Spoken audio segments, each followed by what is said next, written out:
एक बार दो बहनें थी। बड़ी बहन बहुत आलसी थी, जबकि छोटी बहन घर का सारा काम करती थी।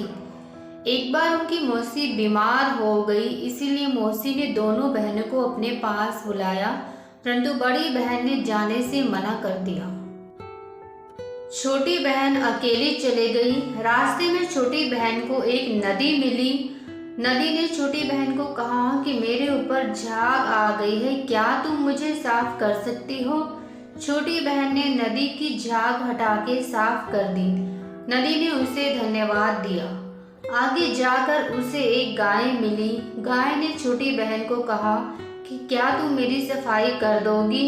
छोटी बहन ने गाय को नहला के उसके आसपास से गोबर वगैरह हटाकर अच्छे से साफ कर दिया।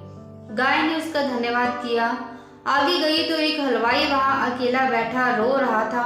उसने कहा कि ग्राहक सुबह से जलेबी के लिए आ रहे हैं, परंतु उसका हाथ जल गया है और काम रुक गया है, क्या तुम मेरी मदद कर सकती हो? छोटी बहन ने सारी जलेबियां बनाने में मदद की। आगे गई तो उसे एक पेड़ मिला। पेड़ ने कहा मेरे आसपास पत्तों को साफ कर दोगी? उसने कहा हाँ, मैं कर देती हूँ।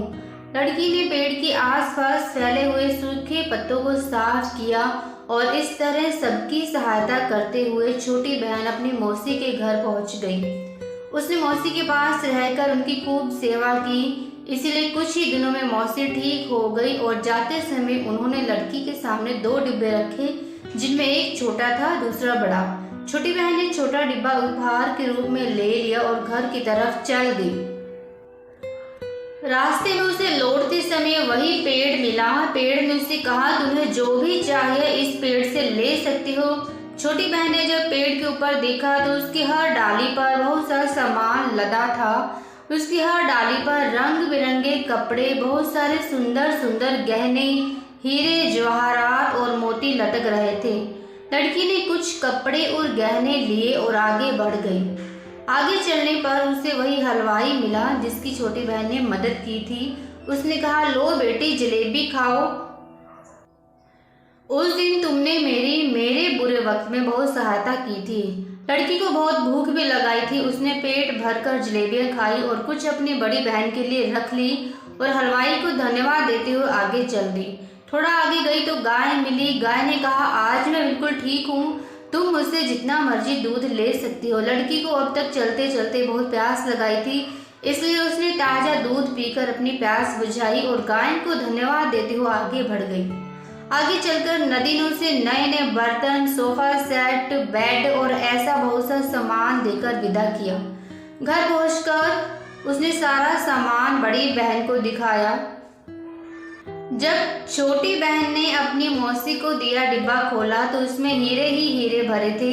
ये सब देखकर बड़ी बहन के मन में लालच आ गया और वो बोली कि मैं भी मौसी जी को मिलने जाऊंगी कल सुबह ही। सुबह होते ही बड़ी बहन भी मौसी को मिलने के लिए चल पड़ी। रास्ते में उसे भी नदी मिली। नदी ने कहा मुझे साफ कर दो। उसने साफ मना कर दिया और आगे बढ़ गई।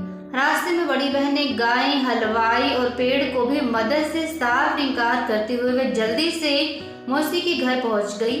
वहां जाकर मौसी ने उसे भी बहुत प्यार से अपने पास रखा और जाते हुए उसके सामने भी छोटी बहन की तरह दो डिब्बे रखे। उसने बड़ा वाला डिब्बा लिया और खुशी खुशी घर की तरफ चल पड़ी। रास्ते में उसे थकान हुई और उसे पेड़ की छाया में बैठने लगी तो पेड़ ने उसे अपनी छाया में बैठने से मना कर दिया। आगे गई तो बहुत भूख और प्यास लगी थी। हलवाई से जलेबियां मांगी तो हलवाई ने भी मना कर दिया।